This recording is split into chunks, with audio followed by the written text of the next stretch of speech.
Itu Pak Imam yang saya hormati, moderator Naila, dan hadir tadi bersama Pak Rektor Prof. Fathul Wahid. Kita beri tepuk tangan buat Pak Rektor ini. Pak Rektor ini duduk bersama-sama dengan mahasiswa semua di sana, dan rekan-rekan pimpinan Universitas Islam Indonesia. Dan yang saya banggakan, adik-adik mahasiswa dan mahasiswi baru Universitas Islam Indonesia. Tepuk tangan buat adik-adik semua di sini. Nah, jadi seperti dibilang Naila tadi, bagi saya dari semua di sini, ke UI itu seperti kembali ke rumah sendiri. UI adalah kehidupan keseharian kami. Karena itu saya merasa bersyukur sekali hari ini bisa kembali ke UII. Dan kalau kembali, sebelum saya mulai tadi saya mampir dulu di makam. Ayah saya makamnya di dalam kompleks UII sini. Jadi kembali ke UII itu terasa seperti kembali ke kampung sendiri. Dan alhamdulillah ketemu mahasiswa-mahasiswa baru yang insya Allah akan membawa kebanggaan bagi kampus ini. Nah, dari semua tadi ada pertanyaan, bagaimana tentang pemimpin?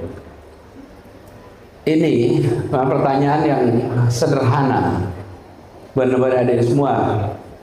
Kalau disebut pemimpin, itu kriterianya apa ya? Apa yang membuat seseorang itu disebut pemimpin? Ada yang bisa jawab? Tidak arogan. Saya tengok sana ya, sudah Pak ya. Apa? Tidak arogan. Apa lagi? Apa? Tidak egois. Oke.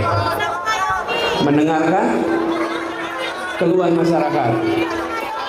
Bisa mengayomi. Apa? Adil. Adil. Apa lagi? Apa? Jujur. Oke. Bertanggung jawab. Dapat dipercaya. Apa lagi? Yuk saya dengerin nih suaranya apa? Tanggung jawab. Apa lagi? Dari semuanya coba perhatikan. Yang membuat seseorang disebut pemimpin, tadi disebutkan kan, itu adalah kriteria pemimpin yang baik.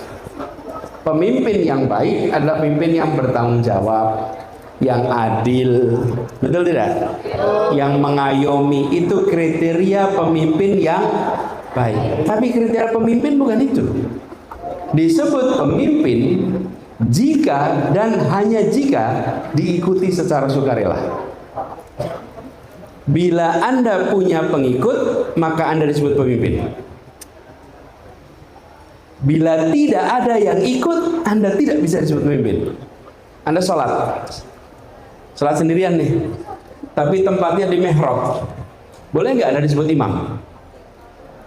Tempatnya di mihrab, boleh nggak disebut imam? Jadi yang membuat Anda disebut imam itu siapa? Adanya satu orang makmum. Begitu Anda punya makmum, Anda disebut imam. Imam yang baik yang bagaimana? Bacaannya tartil, betul tidak?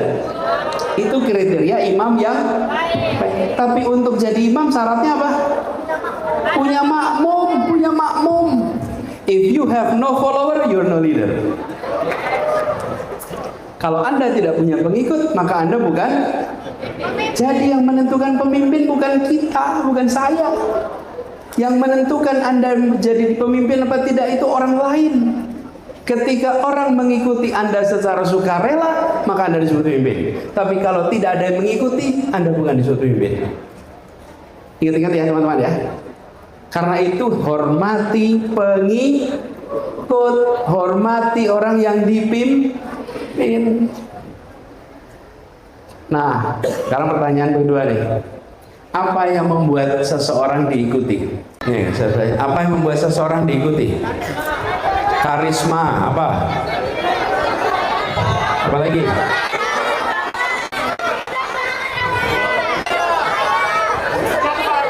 Apa? Nih, namanya siapa? Iya, Anda. Siapa? Sofi, fakultas? Sofi Teknologi Industri. Dia mengatakan dipercaya, itu syaratnya. Seseorang diikuti karena dipercaya. Kalau tidak dipercaya mungkin nggak diikuti. Nah mungkin karena itu sifat dasar yang harus ada namanya amanah. Kepercayaan nomor satu. Karena itu diikuti. Anda bawa kertas ya, bawa buku tulis. Sekarang saya mau berikan rumusnya kepercayaan. Kepercayaan K sama dengan atau itu K sama dengan K1 tambah I tambah K2 kurangi KP. Ditulis sebagai persamaan KP. Oke. K itu K yang tanpa apa? Namanya kepercayaan. Kalau K1 apa? Yang membuat orang dipercaya itu kalau apa? K1 namanya kompeten. Jadi K1 sama dengan kompeten. Kalau tidak kompeten mungkin nggak dipercaya. Nah, yang kedua I. I apa kira-kira? Ya, tuh, integritas. Integritas itu artinya bukan saja jujur, tapi melakukan hal yang benar untuk kepentingan publik. Ketua preman di terminal habis nyopet terus cerita apa adanya, jujur, berintegritas tidak? Tidak. Yang kedua K apa? K2 apa itu? Apa? Bukan. Kedekatan, harus dekat. Yang membuat Anda dipercaya karena punya kedekatan. Nah, 3 ini membuat kepercayaan hadir. Punya kompetensi, punya integritas, dan punya itu bikin trust jadi tinggi. Karena itu tambah. Tapi ada yang membuat kepercayaan jadi turun, namanya KP. KP itu apa? Kepentingan pribadi. Tuh, orang percaya sampai yang diurus anaknya saja, ponakannya saja, saudaranya saja. Betul nggak? Apa yang terjadi? Kepentingan gara-gara kepentingan pribadi kepercayaan turun, bukan? Ya, walaupun kompeten, walaupun integritas, walaupun dekat, tapi kalau kepentingan pribadi yang menonjol, angka kepercayaan akan turun. Itulah persamaan kepercayaan. Jadi kalau mau jadi pemimpin, ingat-ingat ini 4 unsur ini. 3 meningkatkan kepercayaan, 1 mengurangi Nah, jadi yang harus Anda kendalikan mau jadi pemimpin yang baik, 3 ini tingkatkan. Kompetensi tingkatkan, integritas tingkatkan, kedekatan tingkatkan, kurangi kepentingan. Nah, yang banyak di negeri ini masalah, kenapa? Karena KP-nya kegedean. Betul. Iya. Dapat jabatan, KP-nya tinggi, memperkaya diri. Betul tidak? Nah, dapat jabatan yang diurusi sanak saudara. Meritokrasi dikalahkan dengan koneksi. Betul tidak? Nih, yang sering membuat negeri ini bermasalah bukan 3 pertama, tapi 1 yang terakhir. Betul tidak? Jabatan mau selesai minta diperpanjang. Betul tidak? Ya, ini contoh nih. Nah, adik-adik semua, Anda adalah anak-anak muda yang jadi pemimpin muda. Pelajaran dari ini adalah kendalikan yang nomor 4 ini. Kendalikan nomor 4 ini, berlatih dari sekarang mengendalikan itu. Kadang-kadang kita lupa mengendalikan nomor 4 ini. Dengan mengendalikan itu, insya Allah nanti Anda akan bisa menjadi, atau paling tidak punya modal jadi pemimpin yang baik. Nailah, itu jawaban singkatnya atas pertanyaan tadi. Pertanyaannya sekarang, bagaimana di mahasiswa baru dalam memulai langkahnya untuk menjadi seorang pemimpin sesuai dengan kriteria yang tadi sudah Bapak sebutkan? Apa yang teman-teman harus mulai lakukan mulai dari ini? Jadi ini harus ditumbuhkan. Jadi kalau bicara tadi K, kompetensi, maka teman-teman saya usul yang berada di kampus, tingkatkan kompetensi Anda. Saya berdiri lagi ya, Naila ya. Kompetensi Anda sebagai pemimpin diperlukan lebih dari sekedar bidang akademik Anda. Jadilah mahasiswa yang aktif di dalam kelas dan aktif di luar kelas. Aktif di dalam kelas dan aktif luar. Tulis tuh, aktif dalam kelas, aktif luar kelas. Dua itu harus dikerjakan. Karena dengan begitu, kompetensi yang terkait bidang yang Anda pelajari bisa tumbuh. Lalu kompetensi kepemimpinan di lingkungan Anda juga tumbuh karena Anda aktif di luar kelas. Ini harus seimbang. Lalu aktif di dalam kelas, ukuran keberhasilannya apa kalau aktif dalam kelas itu? Nilai bagus. Betul, nilai bagus. Jadi nilainya berapa harusnya?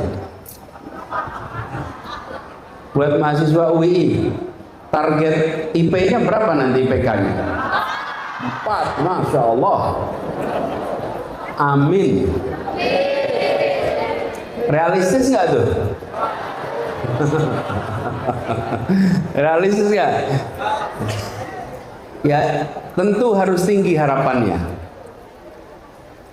Kalau tanya berapa maksimal, berapa minimal IP, saya akan usul. Lihat syarat pendaftaran beasiswa S2, IP-nya minimal berapa?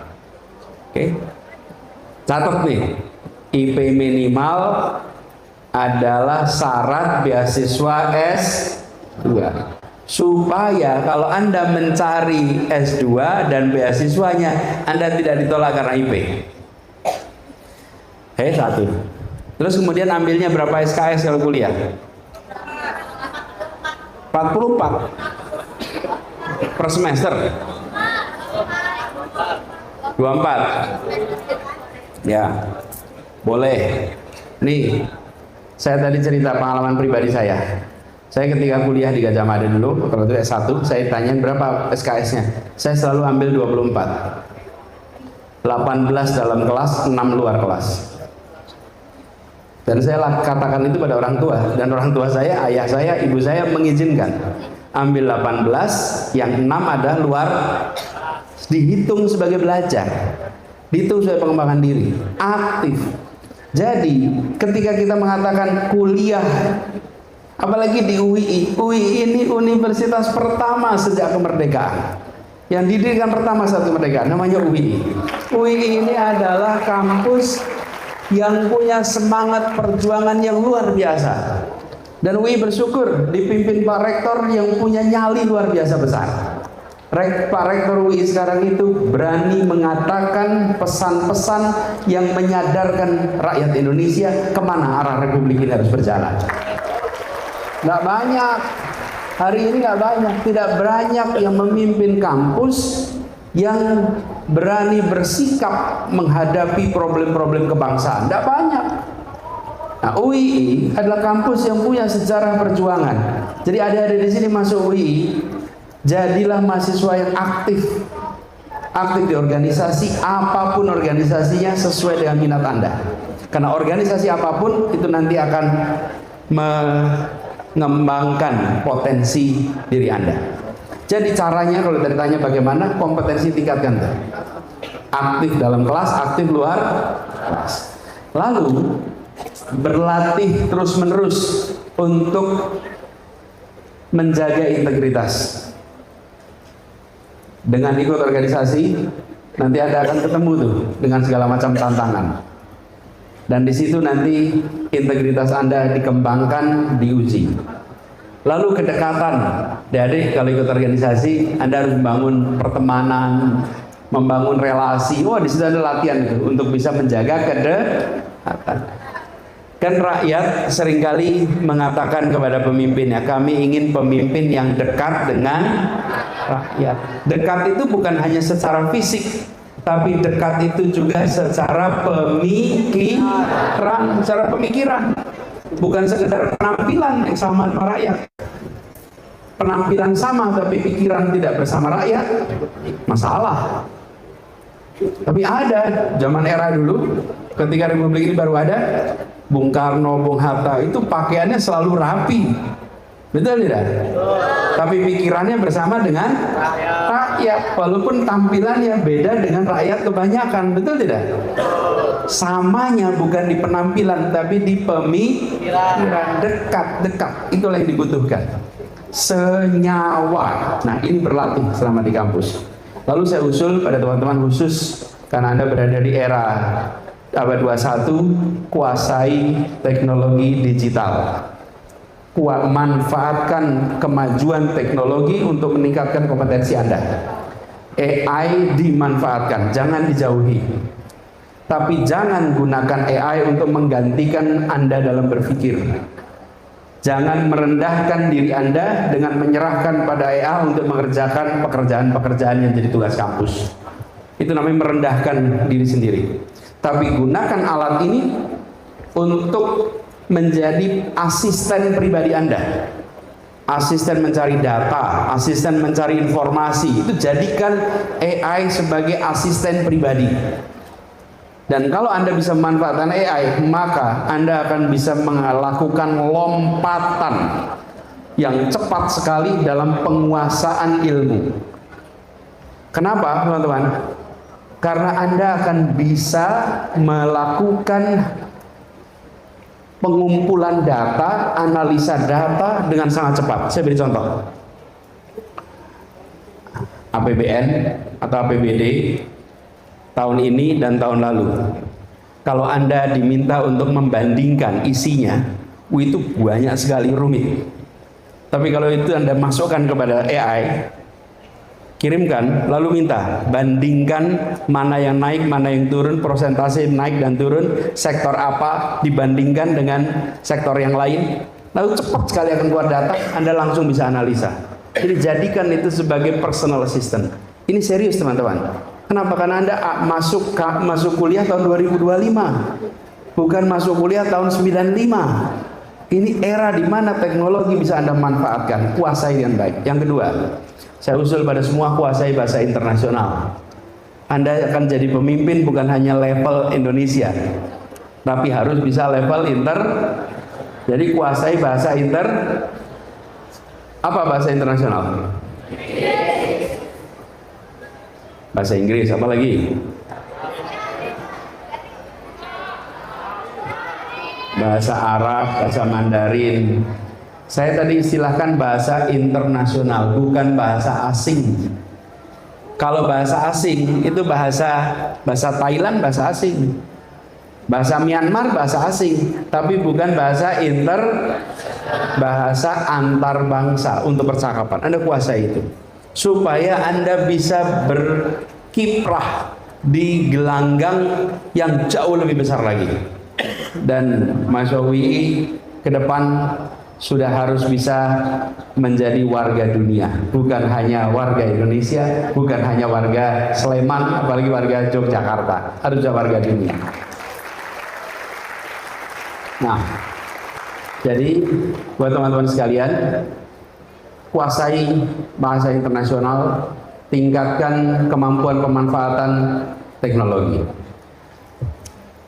Aktivitas yang teman-teman lakukan selama kuliah adalah aktivitas yang bisa menjadi bekal perjalanan ke depan. Adik-adik semua di sini, coba perhatikan apa yang akan saya katakan. Setelah adik-adik dulu sekolah SD, lanjutannya SD apa? SMP. Setelah SMP, SMA. Setelah SMA, Perhatikan, semua perpindahan itu sifatnya pilihan berganda. Masuk SD, oh SD-nya A, B, C, saya pilih SD C. Masuk SMP, pilihan berganda. Anda bisa masuk SMP A, B, C, Anda masuk pilihan sekolah B. Masuk universitas, sama, Anda memilih daftar pilih mana, betul tidak? Selesai kuliah, Anda akan ketemu dengan pilihan yang bukan berganda lagi. Saat ini Anda akan ketemu dengan pilihan yang sangat banyak, yang itu seperti esai, bukan seperti pilihan berganda. Yang kedua, SD berapa tahun? 6. SMP, SMA, kuliah 4. Telat-telat ada 4. Sesudah itu, teman-teman, semua yang Anda lewati itu selalu ada ujungnya. Ujungnya namanya wisuda, ujungnya namanya terima ijazah. Sesudah kuliah Anda nggak lihat ujungnya lagi, teman-teman. Anda nggak bisa lihat, oh sesudah kuliah nanti 3 tahun terima ijazah lagi, tidak ada lagi. Karena itu ini adalah fase terakhir dari persiapan Anda memasuki fase baru yang tidak ada batasnya. Ingat-ingat, Anda nggak bisa mengulang yang dikerjakan di kampus ini, hanya bisa dikerjakan sekarang. Karena itu saya usul pada teman-teman semua, manfaatkan sebanyak-banyaknya. Ini bukan sekedar SMP, SMA, SMP. Ini masa Anda kuliah, karena itu Anda disebut mahasiswa. Maha atas kesiswaan Anda, di ujung nih. Siapkan, insya Allah teman-teman, kalau Anda siapkan itu dengan baik, insya Allah nanti bekal dari UI ini akan buat Anda menjadi pribadi-pribadi yang bermanfaat di masa yang akan datang.